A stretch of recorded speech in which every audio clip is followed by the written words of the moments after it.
நிகழ்காலத்தை சரியாக பயன்படுத்தி கொண்டால் எதிர்காலம் நம்மை வரவேற்கும் நண்பா. வணக்கம் மக்களே, நான் உங்க யாசர். இன்னைக்கு பாத்தீங்கன்னா ரம்ஜானோட 4வது நோன்பு சகுரு நீயத் சொல்லிட்டு தான் நம்ம உட்காந்துருக்கோம்.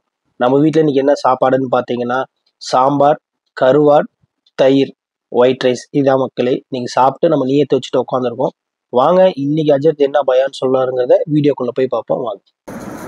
எல்லா புகழும் அல்லாஹ் ஜல்லஷானஹு தஆலாவுக்கே உண்டாகட்டுமாக. அல்லாஹ்வுடைய மாபெரும் கிருபையினாலும் நபி நாயகம் ரசூலுல்லாஹி ஸல்லல்லாஹு அலைஹி வஸல்லம் அவர்களின் துஆ பரக்கத்தால் 4 தராவைகள் முடிந்துவிட்டு 4 நோன்புகளை நோற்ற தருணத்திலே அமர்ந்திருக்கின்றோம். அல்ஹம்துலில்லாஹ்.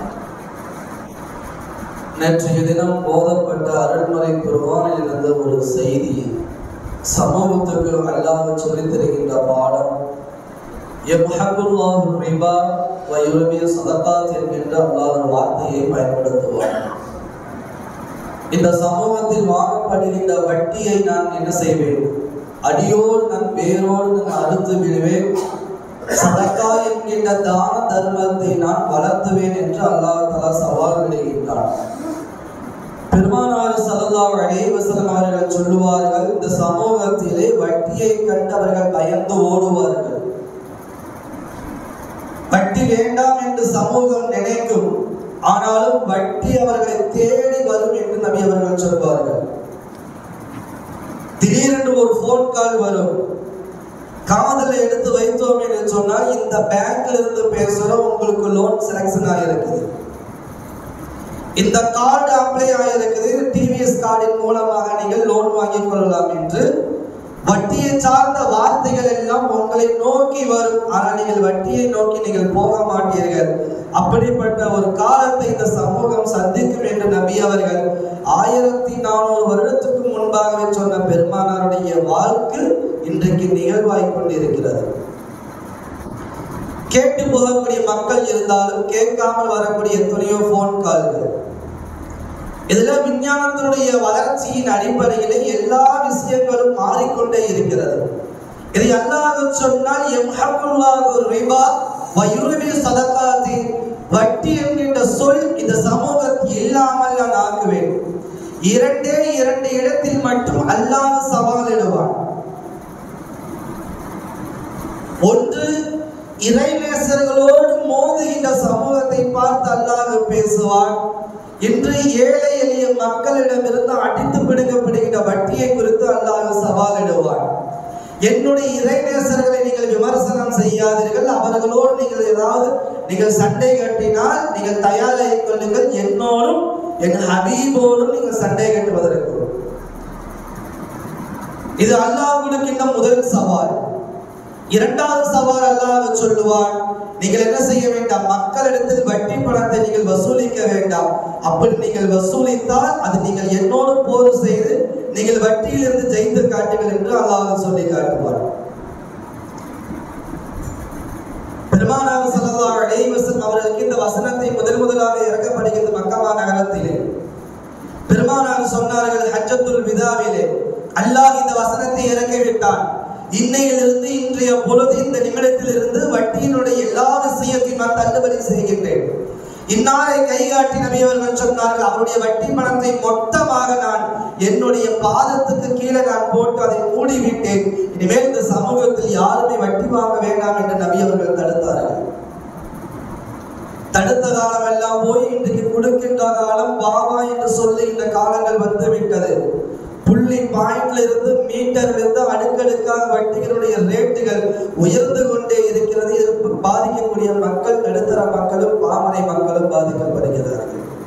இவர்களை எண்ணத்தில் கொண்ட ரப்பு கருணையோடு சொன்ன, நீங்கள் வட்டியை விட்டு விடுங்கள். அதை மீறி நீங்கள் வட்டியை வாங்கினால் உங்களுடைய செல்வத்தை பெருக்குவது போன்று இருக்கும். ஒரு கட்டத்தில் அதை நான் அடியோடு நான் அறுத்து விடுவேன் என்று நபி அவர்கள் சொல்லி காட்டுவார்கள். அல்லாஹ் தன்னுடைய அருள்மறை புத்தகத்திலே சொல்லி காட்டுகின்றார். அதற்கு பகரமாக நீங்கள் சதகாவை கொடுங்கள், தான தர்மங்களை கொடுங்கள், வாரி வாரி ஏழை எளிய மக்களுக்கு நீங்கள் இறைத்துக் கொண்டே இருங்கள். அந்த சதக்கா அது பன்மடங்காகும். அதே போன்று ஜக்காத்து கொடுங்கள். உங்களுடைய பொருளாதாரத்தை பாதுகாக்க வேண்டுமா, அந்த ஜக்காத்தை கொடுத்து வாருங்கள். அந்த பொருளாதாரத்தை பாதுகாக்கின்ற பொறுப்பு அது எனக்கு சொந்தமானது. அந்த உங்களையும் பாதுகாக்கும், உங்களுடைய தலைமுறையும் பாதுகாக்கும், அடுத்தடுத்த ஜெனரேஷனும் அது பாதுகாக்கும்.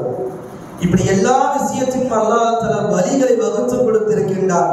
குறுக்கான பாதையிலே போய் நான் சம்பாதிப்பேன் என்று சொன்னால் நிச்சயமாக ஒரு நாள் அடி என்பது நிச்சயமாக விழும். அப்ப இறைவன் கொடுக்கக்கூடிய அடியிலிருந்து யாருமே என்ன செய்ய முடியாது, எந்திரிக்க முடியாது என்பதுதான் யதார்த்தமான ஒரு பாடம்.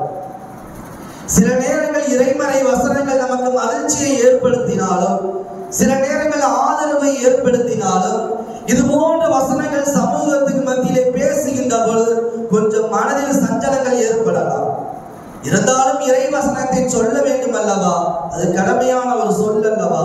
அதற்காக வேண்டி சொல்லுகிறேன், தான தர்மங்களை பெருக்குவோம், வட்டியை அடியோடு விட்டு விடுவோம், இறைவசனத்தை ஆழ்மனதில் ஏற்றி சதக்காவின் மூலமாக வாழ்க்கையை பயணம் செய்வோம். ஒரு வரலாற்று நிகழ்வை நான் உங்களுக்கு ஞாபகப்படுத்துகின்றேன். பனி இஸ்ரவேல் கடுமையான ஒரு பஞ்சகாலம், கோரமான ஒரு பஞ்சம், கழுத்தை நெரிக்கக்கூடிய அளவுக்கு பஞ்சம், உணவு இல்லை, நீர் இல்லாத ஒரு காலகட்டத்தில் வாழக்கூடிய பனி இஸ்ரவேலர்கள். ஒரு தாய் வீட்டுல கொஞ்சம் மாவுதான் இருக்குது, ஒரே ஒரு சப்பாத்தி சுடுவதற்கு மட்டும்தான் மாவு இருக்குது. அதை நெகிழ்ச்சி நெருப்பிலே சுட்டு எடுத்து வைத்திருக்கின்றார். வேலைக்கு போகலாம் என்கின்ற நேரத்திலே கொஞ்சம் உணவுகள் சாப்பிட்டு போகலாம் என்று ஒரே ஒரு சப்பாத்தி மட்டும் பிச்சு வாய்க்கு கொண்டு போன வெளியே கதவு தட்டுற சத்தம் இருக்குது. அம்மா, எனக்கு ஏதேனும் கொஞ்சம் உணவுகள் இருந்தால் தாருங்க. கடுமையான பசியில பசியினுடைய காலத்தில் இருக்கக்கூடிய நேரத்திலே ஒரு மிஸ்கின் ஒருவர் கேட்கிறார், எனக்கு ஏதேனும் கொஞ்சம் உணவு தாங்க. வாய்க்கு கொண்டு போன உணவை எடுத்து அதை தட்டி கொஞ்சம் கழுவி தொடச்சிட்டு மிஸ்கீனுக்கு அந்த அம்மா என்ன செய்யறாங்க, அந்த உணவை அப்படியே கொடுத்துடுறாங்க. காட்டு வேலைக்கு போகக்கூடிய தாய் வீட்டிலே குழந்தையை வைத்து விட்டு காட்டு வேலைக்காக புறப்பட்டு சென்று விடுகிறார்கள். காட்டு வேலைக்கு போயிட்டு விறகெல்லாம் வெட்டிட்டு சும்மாடு கட்டி தலையில வைத்து வீடு திரும்புகின்றார். வருகின்ற நேரத்தில் வீட்டுக்கு நெருங்குகிறார். நெருங்குகின்ற நேரத்தில் வீட்டுக்கு இருந்த குழந்தையை ஒரு ஓனாய் ஒன்று தூக்கி செல்கிறது. இதை பார்த்த பதறி போன தாய் தன் தலையில இருந்த சும்மாடை கீழே தூக்கி போட்டு விட்டு, என் குழந்தையை என் குழந்தையை என் குழந்தையை காப்பாற்றுங்கள் என்று ஓனாய் பின்பாக அவர் ஓடிக்கொண்டே இருக்கிறார். கண்ணுக்கு எட்டுகின்ற தூரம் அந்த ஓனாய் ஓடிக்கொண்டே இருக்கிறது. இருந்தாலும் உள்ளத்தில் ஒரு ஆறுதலான ஒரு செய்தி இருக்கிறது. கண்ணுக்கு முன்பாக ஓனாய் தெரிகிறது. எதிர்புறத்தில் யாராவது வந்தால் மிரட்டினால் கல்லெடுத்து எரிந்தாலோ அந்த ஓனாய் குட்டியை குழந்தையை போட்டு விட்டு ஓடிவிடும் என்கின்ற ஒரு நம்பிக்கையோடு துரத்தி செல்கிறாய் தாய்.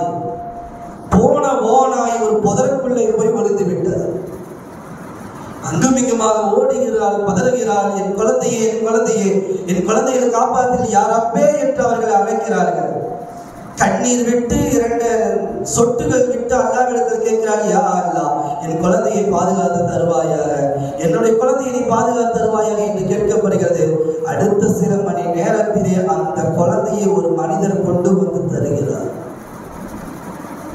கொண்டு வந்து கொடுத்து விட்டு அந்த மனிதர் கேட்டார், இப்பொழுது உனக்கு திருப்தியா? இப்பொழுது உனக்கு திருப்தியா? எனக்கு திருப்தி, மகிழ்ச்சியாக இருக்கிறது. அந்த மனிதர் வேறு யாரும் இல்லை, அல்லாஹ்வால் நியமனம் செய்யப்பட்ட ஒரு மலக்கு மனிதனுடைய ரூபத்திலே அந்த குழந்தையை பாதுகாத்து தன் தாயிடத்திலே கொடுக்கப்படுகிறது. அப்பொழுது மலக்கவர்கள் சொன்னார்கள், அம்மா, உனக்கு திருப்தி தானே? அதே போன்றுதான் ரப்புக்கு திருப்தியானது நீ செய்த காரியம். உன் குழந்தையை உன் கையிலே கொண்டு வந்து கொடுத்தார். உன் வாய்க்கு எடுத்து சென்ற ஒரு கவல ரொட்டியை ஒருவர் யாசித்து வந்து கேட்டபோது அதை உனக்கு வேண்டாம் என்று தொலைத்து நீ அவருக்கு கொடுத்தாய். உன் வாய்க்கு போன ரொட்டி அவர் கையிலே கொடுத்தாய். ஓனாயினுடைய வாய்க்கு போன குழந்தையை உன் கையிலே அவன் கொடுத்தான். இதுதான் இறைவன் செய்யக்கூடிய மிகப்பெரிய தர்மம்.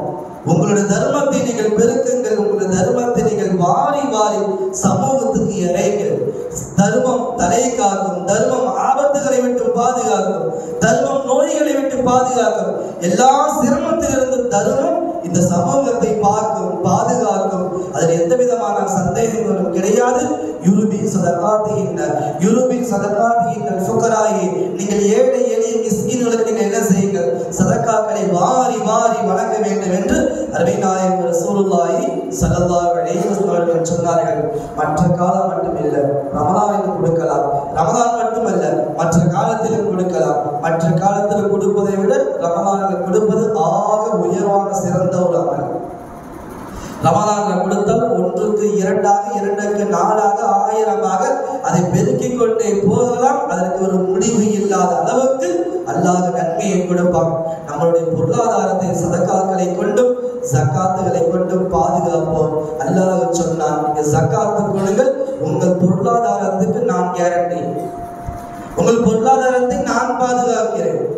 சதக்கா கொடுங்கள், உங்களை நான் பாதுகாக்கின்றேன் என்று அல்லாஹ் 2 வசனத்தின் குர்ஆனிலே சொல்லி இருக்கின்றார். இந்த முஸ்லிம் சமூகத்திற்கு குர்ஆன் தான் வாழ்க்கை, நபியருடைய சொல் தான் வழி. இந்த 2ஐயும் பற்றி பிடிக்கும் காலமெல்லாம் இந்த சமூகம் ஒருபோதும் வழிதவறாதீர்கள். அல்லாஹ்வுடைய பாதையிலே அதிகமான தான தர்மங்கள் செய்வோம். எல்லா விதமான ஹராமான செயல்பாடுகளை விட்டும் அல்லாஹ் தஆலா இந்த சமூகத்தை பாதுகாப்பானாக. வாஹிரு தஅவானா அல்ஹம்துலில்லாஹி ரப்பில் ஆலமீன். லைக் பண்ணாமல் யாராவது வீடியோ பார்த்துட்டு இருந்தீங்கன்னா ஒரு லைக் பண்ணிடுங்க. சப்ஸ்கிரைப் பண்ணாமல் பார்த்துட்டு இருந்தாலும் சப்ஸ்கிரைப் பண்ணி அந்த பெல்லை ஒரு தட்டிக்கிங்க. ஏன் அப்படின்னா அப்போ தான் நான் போடுற அடுத்தடுத்த வீடியோ நீங்கள் பார்க்க முடியும். நம்ம இன்னொரு வீடியோவில் மீட் பண்ணுவோம். பாய் மக்களே.